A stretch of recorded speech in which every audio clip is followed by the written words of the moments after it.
Hey, just a casual reminder that if you harass anyone I talk about, you will magically get teleported to the top of a 16-foot cage and thrown off of it. No pressure though. If you've been involved with nerd culture for any amount of time, you've probably come into contact with something related to the versus debating community. In fact, one of my earliest videos was about this very community. Don't watch it, it's terrible. The premise of this community is simple. Users of versus debating forums will create respect threads showcasing the feats of a fictional character. Then other users will use these feats to mathematically calculate said character's strength, speed, and durability. And finally, these characters will be pitted against each other in order to determine who would win in a fight. This community has been around for a while and has even built up its fair share of lore. But throughout all this lore, there is one match that stands out among the rest, a match that boils the blood of every nerd that hears its name. This is the story of Goku versus Superman. Can't escape from crossing fate! Fight!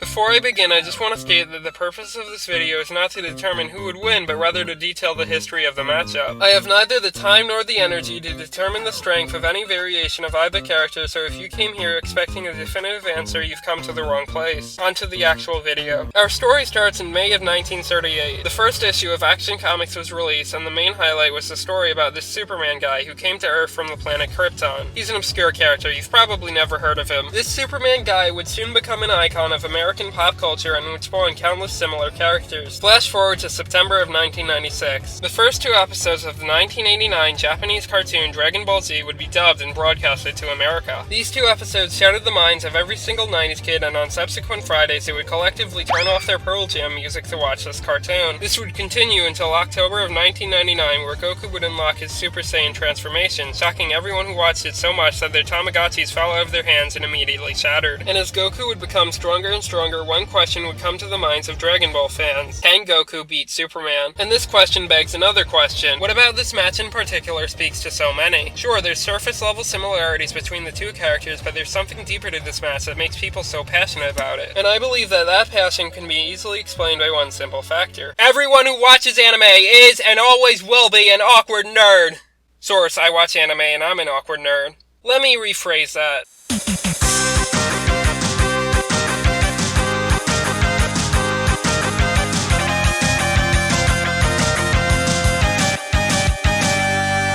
A lot of anime fans are incredibly vocal online, almost as if they feel they need to prove themselves. I mean, look at these Impact Font memes. But this applies even more so for Dragon Ball fans. On top of having a numbers advantage due to being one of the most popular anime, Dragon Ball is specifically built around characters getting stronger and proving they can overcome any obstacle with enough effort. Well, most of them, that is. So it makes sense that fans of Dragon Ball would be obsessed with seeing how Goku and the rest of the cast stack up against other characters. If you even think of mentioning how much you like a character, someone will reply with that infamous 5-word praise. This phenomenon has been explained by Randall Munroe, the creator of that webcomic you always see reposted on Reddit. Randall Munroe had a blog dedicated to answering people's absurd scientific questions and would frequently get requests related to Goku, to the point of being asked about these requests in an interview. In response to this question, he had this to say: "As far as I can tell, he's one of those characters who is almost infinitely powerful. When you're told that someone is almost infinitely powerful, you naturally wonder what their limits actually are. I also get a lot of questions about these characters fighting each other. I guess pitting near-omnipotent characters against each other is another natural impulse. And this natural impulse would lead Dragon Ball fans to Superman, a character with similarities to Goku and a character that Joe Schmo would consider to be the strongest superhero. Even though they're wrong, because comics are fucking ridiculous, but I digress. I'm the coolest." In 2002, a comic book magazine called Wizards would release an issue about comic book characters fighting anime characters, and the main event would be a fight between Goku and Superman, in which Goku won. 1 year later, the fight would be taken to the internet when the earliest surviving mention of the fight would be posted onto Newgrounds. A user by the name of Alakazam would ask for help in determining who would win, and the first reply would say that both of them would lose to crack cocaine. Don't do drugs, everyone. And so nerds would argue over this matchup for an endless amount of time. Thousands of forum threads would debate the matchup with conflicting results. results. But this debate wasn't just limited to forum threads. In 2004, DeviantArt user Mr. Monster would make a whole 16-page series about the two fighting. And fun fact, this guy would actually get hired by DC 14 years later. In 2008, another DeviantArt user named Mike Malik would make this sick piece of art that got shared everywhere. And in 2009, a YouTube user by the name of Vegito1089 would edit scenes from both series to make the two fight. Just imagining the amount of keyframes that they'd have to edit is physically painful to me. But while there have been many contributions to this matchup, there's one that would immediately stand out among the rest.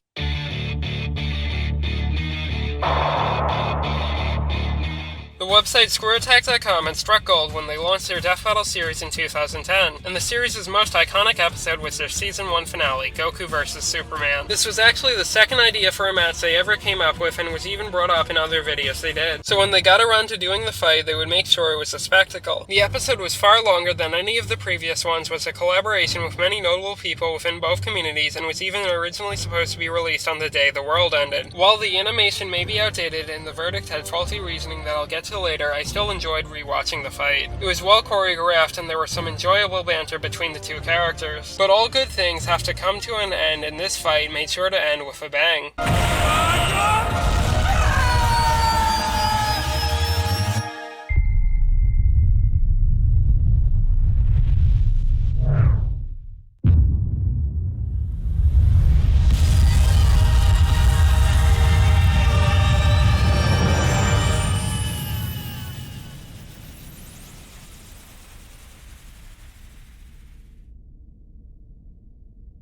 The fight would rapidly become the most viewed video on the channel, but unfortunately, it would not have achieved its initial goal of settling the debate once and for all. You see, Death Battle's viewership can be broken down into an objectively correct pie chart. 60% of viewers don't care who wins and just want a good fight. 30% of viewers will only agree with the verdict if it validates their character preferences. 9% of viewers blindly agree with everything Death Battle says, and 1% will actually do the research themselves before they choose to agree or disagree. And for this particular fight, a certain 39% of those fans were incredibly vocal. Nerds on both sides of the argument would go berserk. The Superman fans as well as the Screw Attack fans would serve as the lawful evil and would hold the fight as gospel, immediately dismissing anything that doesn't go along with it. On the other hand, DBZ fans would serve as the chaotic evil and would be obsessed with proving that Goku wins no matter what. And to pour salt in the wound, just 2 months after the fight, the Dragon Ball Z Battle of Gods movie would end with Goku gaining another new form. As such, the demand for fights between the two would increase. One of the channels to capitalize on this increased demand would be Epic Rap Battles of History, who would do an episode pitting the two against each other. This episode had epic and relatable internet comedian Ray William Johnson guest star as Goku and even won a streaming award for the best music video. But let's be honest, all rap is bad because Reddit told me so, and ERB should have had a channel based on a real genre of music, like epic video game soundtrack battles of history.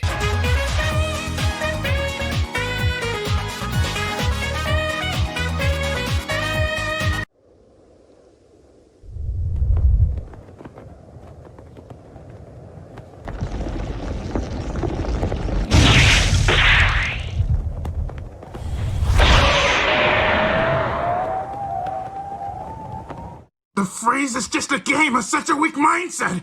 The two characters would have a rematch live at Screw Attack's gaming convention. This fight would come with improved animation quality as well as a section that detailed the history of the matchup itself in depth. However, in spite of these positives, the fight would not go as well as planned. In 2018, Death Battle creator and co-host Ben Singer would celebrate the series' 100th episode by making a blog detailing his thoughts on each of the fights he did so far. And in the Goku vs. Superman section, he would actually reveal that the rematch between the two was his least favorite episode of the series. I believe you have been, as a cool kid would say, Mimi'd on! Ha ha ha ha!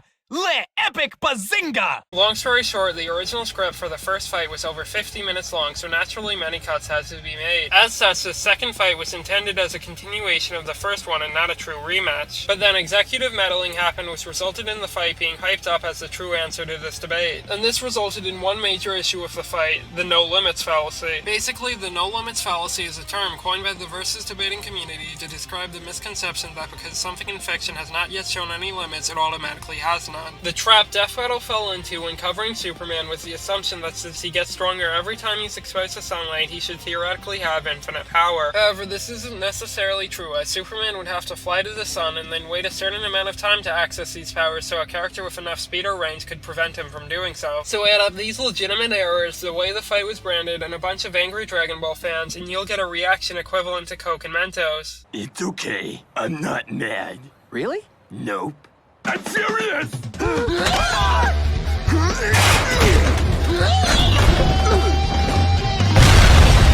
The fight would immediately get backlash against it and would get more dislikes than the first one in spite of a lower amount of views. A good chunk of this backlash came from the versus debating community, which calmly and rationally destroyed the fight with facts and logic by countering specific points. Furthermore, the versus debating community came up with the No Limits Man meme, which is used to clown on ScrewAttack's claim that Superman has no limits. One person even went as far as creating a respect thread specifically for the version of Superman that appeared in Death Battle. But while the versus debating community was chill overall, the same cannot be said of fans of both DBZ and ScrewAttack. These fans were arguing with each other since the first one, but their dispute would be inflamed by the release of the second one. Most Goku vs. Superman arguments go like this. A DBZ fan would mention something irrelevant to the actual points being made, and then a ScrewAttack fan would blindly regurgitate the claim that Superman has no limits, resulting in an online version of the Ouroboros. These types of discussions would go on for years and were incredibly vitriolic. In fact, legend has it that they're still calling each other various slurs on the internet to this very day. Some members of the former camp would even make the argument that ScrewAttack was somehow biased against anime.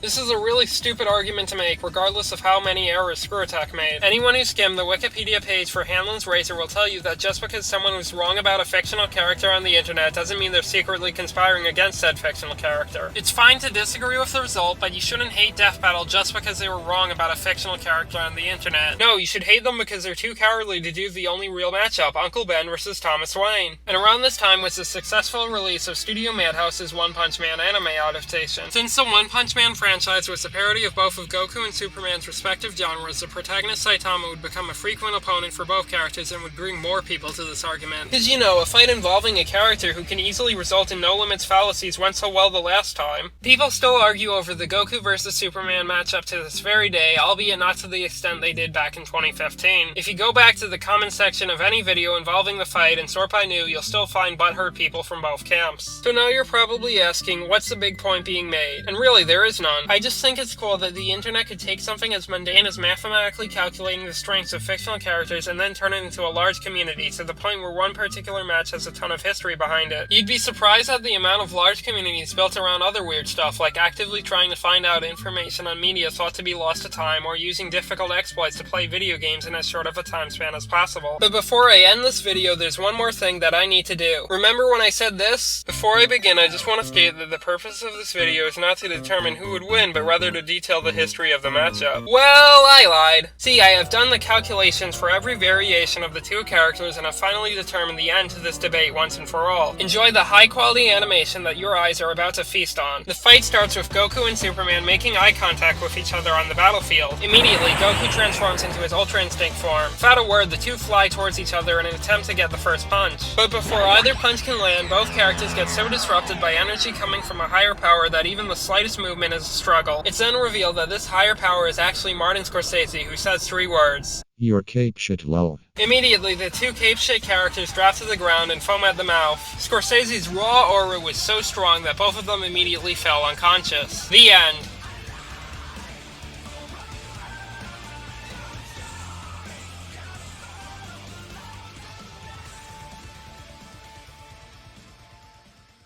Hey, that's the end of the video. I'm now going to do the cool YouTuber thing where I beg for likes and subscriptions so I can get some algorithm points. Please give me both. But more importantly, I'd appreciate any comment about anything from the video. Getting feedback on like any aspect of my stupid videos, no matter how small, it really means a lot to me. Bye.